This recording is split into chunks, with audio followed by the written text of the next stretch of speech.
Pope listening to persecuted Catholics, signals potential change to China deal. In Pope Leo XIV's first interview, he signaled a potential change to the Vatican's China deal, saying he is listening to persecuted Catholics in China. Pope Leo XIV gave the interview in Spanish to the Catholic publication Crux, which published it in installments this week, starting on September 14. The Pope said he is in ongoing dialogue with a number of people, Chinese, on both sides of some of the issues that are there. He did not announce any changes, deferring to his predecessors, but said there have been several high-level discussions about China. I'm trying to get a clearer understanding of how the Church can continue the Church's mission, respecting both culture and political issues that have obviously great importance, but also respecting a significant group of Chinese Catholics who for many years have lived some kind of oppression or difficulty in living their faith freely, and without choosing sides, Pope Leo XIV said.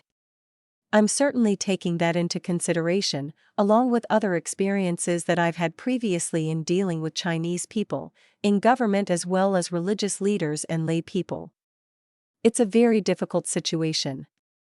He has recently made other statements regarding China, including announcements of a new diocese in Zhangjiakou, China, and the consecration of its first bishop, the Reverend Giuseppe Wang Jingui. Under Pope Leo's predecessor, Pope Francis, the Vatican signed an agreement with China in 2018 on the appointment of bishops. The details of that deal have not been made public. It drew widespread concern among human rights advocates, given that the Chinese Communist Party is known to persecute Christians and other religious groups, labeling worshippers who do not follow the state version of religions as cultists and criminalizing faith outside of state control.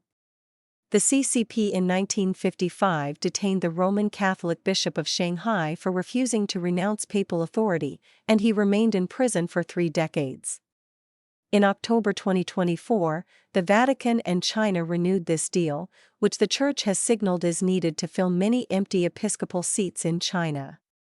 That same month, the Center for Religious Freedom at Hudson Institute published a report that found that the persecution of Catholics had intensified since the 2018 deal, focusing on the persecution of 10 Catholic bishops.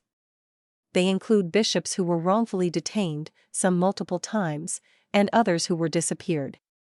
The report states that the CCP targets hierarchs who resist Chinese Communist Party control over religious matters. The persecuted bishops had opposed the Chinese Patriotic Catholic Association, according to the report.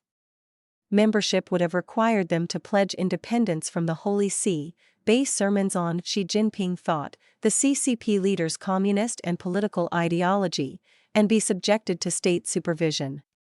Beijing pressured bishops to join the CPCA immediately after the 2018 deal, according to the report. In 2019, the Vatican issued guidelines stating that membership with conscientious objection to the CPCA was permitted, but the agreement itself does not accommodate conscientious objection to the CPCA, the report notes. According to the report, CPCA objectors formed a sort of Catholic underground, and without these Catholics, the Church faces an unprecedented challenge in forming the next generation of Chinese bishops. The Holy See is in a race against time to shore up its ties with the bishops within the CPCA before the Chinese episcopacy becomes wholly indistinguishable from the rest of the United Front Work Department, the report states, referring to the Chinese regime's global influence operations.